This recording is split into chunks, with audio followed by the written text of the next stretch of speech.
Let's rank the best Ninjago elemental powers. No spoilers for Dragon's Rising Season 2 Part 2 because no elemental powers from that season deserve to be here. And disclaimer, the powers will be ranked on how creative or fleshed out they are, not on just how powerful they are. Taking the 10th place is controversial, but it's gonna have to be Ice. Now, I get why people like this power. I think it's pretty cool too, no pun intended. But what I don't like is the fact that it is way too overpowered. If you've watched my characters ranking, I've never been too fond of Zane, which kind of adds to this issue, but I digress. It was the fact that in Season 3, during Zane's 5-minute sacrifice, gosh, that moment's overrated, I swear. But the fact is that the ice just somehow becomes so powerful that can beat like golden power now. It's insanity. This is kind of why I hate ice. Its power levels are just so mixed up. One season water can control ice, the other season ice just beats the overload. Like, it's insane. The 9th place is gonna have to be the power of foam or Camille's elemental power. Now she's a nothing character to me, and I do feel like this power is a lot more creative and has a lot more potential than many other powers on this list too. I really loved how Season 4 tried to utilize the power, at least in the first few minutes of Ninjago. I do feel like it has been underutilized way too much for comfort though. There was literally no utilization to her powers. They could have been used as such a manipulation tactic towards every single character. Yet for some reason, the show just never fleshed out the power. It's really disappointing. Taking the 8th place has to be the mind. I mean, this power's OP, need I say more? Taking the 7th place, wind. Simply due to its utilization in the Ninjago series.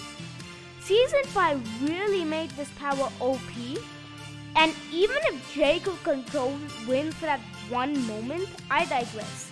This power is just one of the few that has been used by multiple people through the IP's lifespan.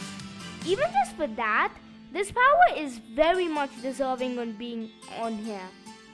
Taking the 6th place is gonna be Lloyd's elemental power. And this is why I gave the disclaimer in the beginning of the video. Lloyd's power is very OP. And I'll be honest, if we were just talking power levels, this power would be number 1. No shot. I used to think this power was number 1 up until Season 3. But after that, I really do not understand how his powers even work. It's just green now. Just green energy beams, nothing else.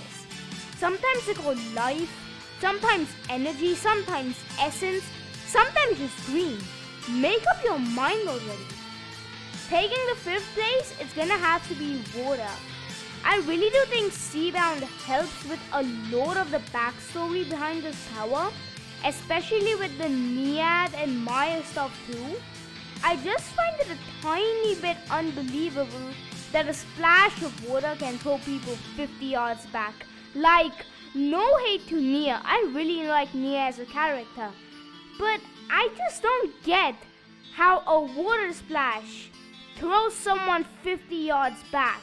Like, how weak do you have to be for something like that to happen? Taking the 4th place has to be lightning. I mean, say what you will about Jay, the Ninjago show hasn't treated him the best at all, but this power is just awesome. It has so much aura to it. Genuinely fantastic.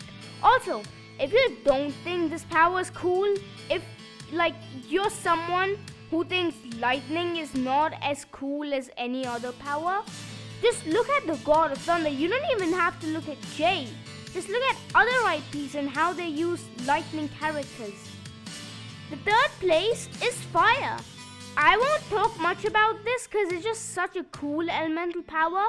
Similar to lightning, like it's just super cool. I mean, it's fire. Fire, just fire. And I also like the plot line with the fire arc where Kai thinks that Skylar is one of his cousins, but then she turns out to be the elemental master of Amber. That was kind of neat. I like that. Taking the 2nd place is Earth, as always. It's probably one of my favorite powers in any form of media. I just love the whole aesthetic a power like so brings to the table. Massive the Mountain also really builds it up a lot, and I like both of the Earth elemental powered mechs we get in the entire series. Spoilers for Dragon's Rising Season 2, I guess, but that mech's Earth power technically. And I also really like how Cole's mother is really expanded upon a lot, and generally speaking I would not make this as a point for the elemental power, but this time I have to, because Cole's mother, if she was an Earth, of course she was an Earth user, but if we were to go back into her time, I'm sure she would be the coolest ninja there. Like, she's done so much stuff with the power, it's awesome. But the first place is the elemental power of Amber. Skylar's power is such a treat to watch because they find the most out of the box ways to make her useful. I also really like the whole season 4 plotline where Skylar used ice, and that's how Kai figured out she was a traitor. A genuinely awesome element, but also a prime example on how just an element doesn't make any character good. But speaking of which, guys, check out my ranking of the best Ninjago characters right here. Thanks for watching.